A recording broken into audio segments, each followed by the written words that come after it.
খুশি হয়ে শুভর হাতে চাবি তুলে দিল পিসি ঠাম্মি। সম্পূর্ণ জানতে ভিডিওটিতে একটি লাইক করে দেখতে থাকো। গল্পের শুরুতেই দেখা যায় যে পিসি ঠাম্মির শরীর তো অসুস্থ, আর পিসি ঠাম্মির কোনো সাড়া শব্দ পাওয়া যাচ্ছে না। এর মাঝখানেই শুভ বলে অনেকটা সময় হয়ে গেল পিসি ঠাম্মির কোনো সাড়া শব্দ পাওয়া যাচ্ছে না। এর মধ্যেই পিসি ঠাম্মির ঘরের সামনের দরজায় এসে টকটক করতে থাকে শুভ।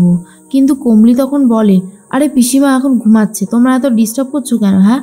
এর মধ্যে শুভ বলে, কমলি অনেকটা সময় হয়ে গেছে যে তোমার পিসিমা এখনও দরজা খুলছে না। এরপরে সবাই মিলে ঠিক করে দরজাটাকে ভাঙবে, কারণ এতটা সময় হয়ে গেছে কোনো সাড়া শব্দ নেই। বলতে বলতে দরজাটা ভেঙে ফেলে, আর তারপর দেখে পিসি ঠাম্মি শুয়ে রয়েছে নিচে। কিছু একটা হয়েছে। সবাই মিলে তাড়াতাড়ি করে ধরে বিছানায় তুলে দেয়। আর এর মধ্যেই শুভ তখন বলে, পিসি ঠাম্মির তো প্রচুর জ্বর, শরীরের অবস্থা মোটেই ভালো না। এর মধ্যেই রঞ্জিনী বলে, হ্যাঁ রে শুভ, এই যে পিসিমা অসুস্থ হয়ে গেল, এখন পুজোটা কে করবে? উনি তো নিয়মকানুনও বলে দেয়নি। নিয়মকানুন বলে না দিলে কি করে করবি তুই? শুভ তখন বলে, দেখি কি করি, একটা ব্যবস্থা তো আমাকে করতেই হবে। এইভাবে তো আর চুপ করে থাকা যায় না। তবুও আমি চেষ্টা করে দেখছি কি করা যেতে পারে। এর মধ্যেই পিসি ঠাম্মির শরীরকে সুস্থ করে শুভ চলে গেছে গোছাতে।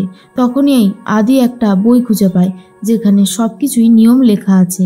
এরপর শুভ সেই নিয়ম অনুযায়ী সব কাজ করে ফেলে।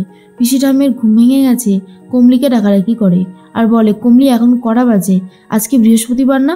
আজকেই তো আমাদের লক্ষ্মী পুজোর দিন ছিল। কমলি তখন বলে, আরে বড় মা, তুমি তো অসুস্থ হয়ে পড়ে গিয়েছিলে, ওরাই তোমাকে ধরে উপরে তুললো, তারপর তোমার তো অবস্থা অনেকটাই খারাপ ছিল। এর মধ্যে পিসি ঠাম্মি বলে, এত কম সময় এখন আমি কি করে পুজোর বন্দোবস্ত করব? এরপর পিসি ঠাম্মি এসে দেখে শুভ অলরেডি সমস্ত কিছু ব্যবস্থা করে রেখেছে, আর সেটা খুব সুন্দরভাবে সব নিয়ম পালন করে। পিসি ঠাম্মি বলে, আরে বাবা, তুমি এত কিছু নিয়ম কি করে করলে? শুভ তখন বলে, আমার বাবা তো পুরোহিত, আর বাবার সাথে থেকে থেকে আমিও সব কিছু শিখে গেছি। তখনই পিসি ঠাম্মি বলছে, বাবা, এটা তো খুব ভালো কাজ করেছো, যাক ভালোই হয়েছে। কমলি এসে বলে, বড় মা, পাড়ার সমস্ত লোকজন বাড়িতে চলে এসেছে, কি করব কিছুই বুঝে উঠতে পারছি না। পাড়া প্রতিবেশী ভাবে, আমি তো ভেবেই অবাক হয়ে যাচ্ছি, এই বাড়িতে নাকি আমরা ঢুকছি, তাও আবার প্রসাদ খেতে। যেই বাড়ির সামনে এসে দাঁড়ালে মানুষটা কেমন করে, সে নাকি আজকে আমাদেরকে প্রসাদ খাওয়াবে। তার মধ্যেই চলে এসেছে পিসি ঠাম্মা আর শুভ। পিসি ঠাম্মা বলে, তোমাদের সাহস হয় কি করে যে তোমরা এখানে এসেছো?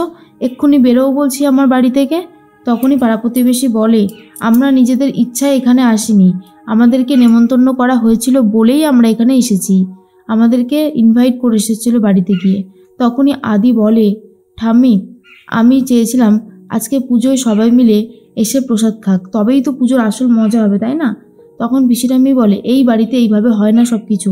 আর তোমরা কবে এসেছো যে নিয়মকানুন তৈরি করছো? এই বাড়িতে আমার নিয়মকানুন চলে, অন্য কারুর নয়। পিসি ঠাম্মির সাথে শুভ আলাদাভাবে কথা বলতে থাকে আর বলে, পিসি ঠাম্মি, পুজো হয়ে যাওয়ার পর তো আমি চলেই যাব, কিন্তু যাওয়ার আগে আমাকে কতগুলো কথা বলতে হবে। এই যে আপনি একা একা এইগুলো করছেন, এগুলো কি ঠিক করছেন? আজকে না হয় আমরা ছিলাম, আপনি যদি অসুস্থ হয়ে পড়ে থাকেন, কমলির একার পক্ষে তো কিছু করা সম্ভব নয়, তো আপনি এইভাবে দিন কাটাচ্ছেন কেন? নিজের সমস্ত স্বাদ আহ্লাদ বিসর্জন দিয়ে কেন এইভাবে এখানে পড়ে আছেন?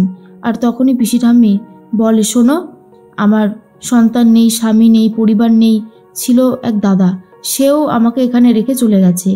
আমার যখন এতগুলো দিন একা একাই কেটে গেছে, বাকি জীবনটাও একা একাই কেটে যাবে।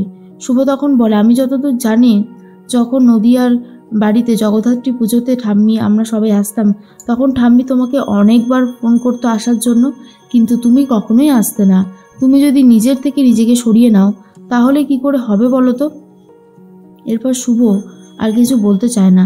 পিসি ঠাম্মি নিজের ভুলটা বুঝতে পারে। আর অন্যদিকে সবাই মিলে ঠিক করে পুজো যখন হয়েই গেছে, এইবার আর এখানে থেকে কী বা করবে, এখান থেকে বাড়ি ফিরে যাওয়াটাই ভালো।